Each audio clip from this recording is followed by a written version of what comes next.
Kalau biasanya saya memulai sebuah video dengan membahas hal-hal yang umum seperti desain, layar, dan lain-lain. Tapi di video kali ini saya membahas sesuatu yang berbeda karena memang ada sesuatu yang bikin saya tertarik sekali dari HP ini, Xiaomi 17T, di mana kameranya menurut saya bagus banget, terutama untuk kamera telefoto 5 kalinya yang di saat brand lain di harga yang sama masih sekitar 2 kali, 3 kali. Handphone ini bisa melakukan telefoto optikal sebanyak 5 kali dan hasilnya bagus banget menurut saya.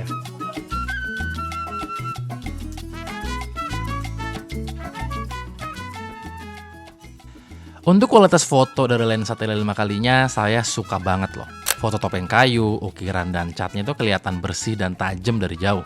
Foto kura-kura, motif sisik di kakinya, alur cangkangnya, semuanya kelihatan detail. Ada bagian yang fokus, ada yang blur. Dan transisinya itu halus dan netral. Ini bukan efek blur yang dipaksain secara digital. Ini optikal beneran. Camkan itu Dinda. Yang bikin saya makin suka, warnanya itu nggak lebay. Misalnya di foto portrait. Kulit orangnya nggak terlalu warm, nggak terlalu pink, dan natural. Detail kulitnya juga kelihatan, nggak ada efek mulus-mulusin kayak kamera TikTok gitu. Terus untuk lensa utamanya yang beresolusi 50 megapikselnya juga bagus. Yang paling bikin saya terkesan adalah kemampuannya di kondisi cahaya yang agak susah. Saya foto lampu gantung antik di tempat yang lumayan gelap. Bohlam lampunya terang banget, ruangannya gelap. Biasanya kamera HP di kondisi kayak gini bakal lebih milih salah satu, entah lampunya yang ngejabrai putih atau ruangannya yang jadi gelap total dan nggak kelihatan apa-apa. HP ini milih ngebiarin background gelap, tapi ukiran besi di bodi lampunya masih kelihatan jelas. Menurut saya itu sebuah keputusan yang benar ya. Lanjut ke lensa ultrawide-nya, ternyata lebih bagus dari ekspektasi saya. Jujur saya nggak expect banyak dari lensa ultrawide-nya, tapi ternyata lumayan. Foto langit mendung dengan awan yang kompleks, gradasinya masih kelihatan. Foreground-nya tetap terekspos baik. Foto interior dengan pintu kaca yang menghadap matahari, bagian dalam dan luarnya bisa ke-maintain dalam satu frame tanpa salah satunya jadi korban. Ini bukan hal yang bisa dilakuin semua lensa ultrawide di HP ya. Distorsinya juga lumayan bisa dikontrol, garis-garis vertikal di gedung atau objek masih tegak gitu, masih lurus, nggak terlalu bengkok.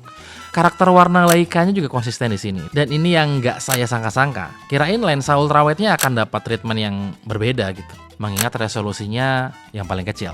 Untuk foto low light-nya di lensa utama hasilnya lumayan konsisten. Detail bangunan, pelang-pelang, tulisan kecil di jalanan masih kelihatan jelas ya. Yang paling mencolok adalah kemampuannya ngelola banyak sumber cahaya dalam satu frame.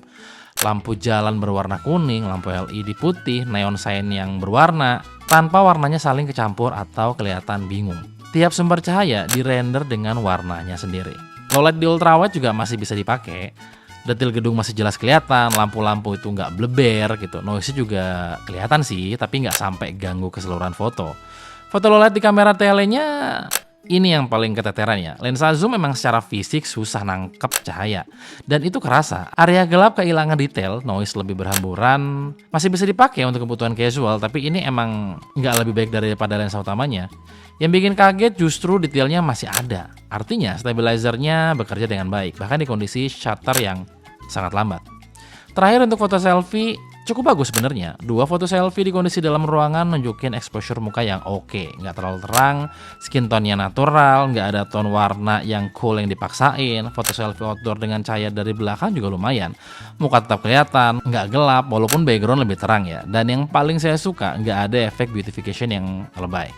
Tekstur pori, jenggot, helai rambut, semuanya itu kelihatan natural. Ya, nice lah pokoknya.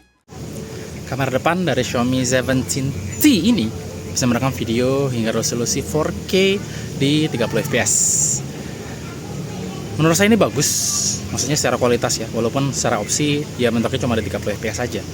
Yang mana untuk harga segini, pinginnya sih ya, namanya juga pingin, boleh dong ya. Pinginnya sih bisa 4K di 60p gitu, tapi ternyata ya cuma sampai 30p aja gitu. Untuk kualitas suaranya, kalian bisa dengar sendiri bagaimana kualitas mikrofon dari handphone ini. Apakah masih sama seperti Xiaomi yang dulu yang kita semua tahu suaranya cenderung cempreng ya. Tapi menurut saya untuk kualitas video dari Xiaomi 17C ini sudah lebih dari cukup dan menurut saya bagus. Kalian lihat. Lumayan oke.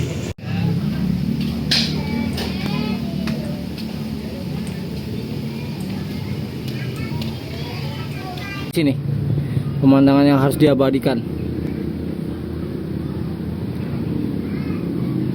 cakep nih. Selain kamera, bagian lain di HP ini juga oke. Layarnya bening, terang, dan enak dilihat di luar ruangan walaupun di bawah terik matahari langsung.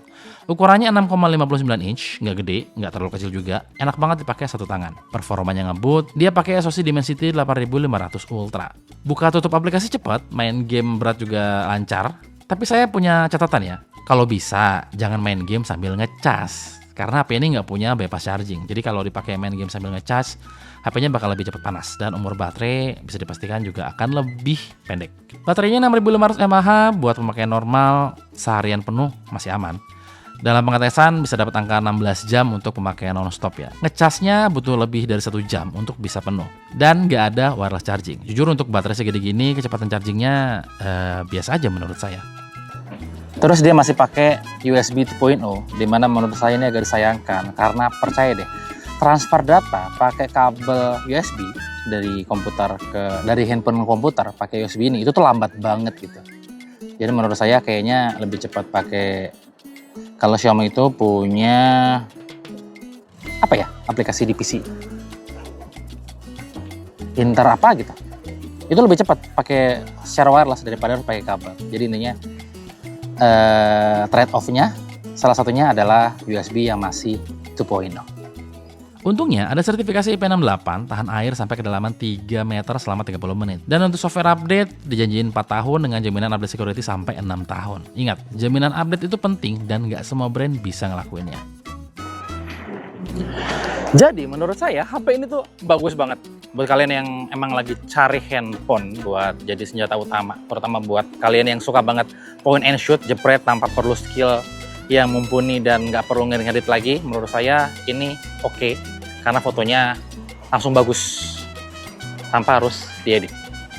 Begitu. Silahkan dibeli kalau kalian pengen handphone bagus. Saya suka sama Xiaomi 17T. Oh iya, ada satu lagi yang mau saya bahas, yaitu soal embel-embel Leica di kamera HP ini. Saya tuh penasaran, apakah foto yang bagus di HP ini itu memang Xiaomi yang nge-tuning, yang ngebikin, atau ada sumbangsih dari Leica sehingga fotonya jadi lebih bagus. Buat yang belum tahu, Leica itu merek kamera asal Jerman, udah ada lebih dari 150 tahun yang lalu. Kamera aslinya harganya ratusan juta, dan mereka nggak cuma nempel logo di HP Xiaomi ya. Mereka beneran ikut ngedesain susunan lensanya, mulai dari lensa dengan 8 lapis kaca, masing-masing punya fungsi spesifik buat ngurangin flare dan pantulan cahaya yang bikin foto jadi buram. Mereka juga yang ngatur cara HP ini ngebaca warna, skin tone, shadow, langit, biar hasilnya natural dan nggak lebay. Bahkan kerjasamanya udah sampai ke level Leica bikin HP sendiri loh, namanya Leica Phone, yang mesinnya dari Xiaomi. Kalau ini cuma logo, ya mereka nggak perlu sampai sejauh itu sih. Jadi beneran ada bedanya? Menurut saya iya, dan foto-foto yang saya lihat langsung di HP ini kerasa banget ada peran Leica di situ. Warnanya punya karakter, ada sesuatu yang bikin hasilnya berbeda dari HP lain. Tapi satu hal yang mau saya kasih tahu ke kalian, anggap aja ini pengingat ya. Jangan beli HP cuma karena ada nama Leica di bagian belakangnya. Itu bukan jaminan otomatis kameranya akan bagus banget ya. Nggak percaya? Tuh, lihat HP Sharp. Ada logo Leica juga kan? Hasil fotonya? Hehe. Yaudah, segitu aja video singkat saya soal Xiaomi 17T ini. Yang mana saya suka. Suka banget. Baru kali ini saya suka HP mid-range punya Xiaomi. Karena memang kameranya sebagus itu. Klik tombol like kalau kalian suka dengan video ini, dan kita akan ketemu lagi di video berikutnya. Iron pamit dan adios.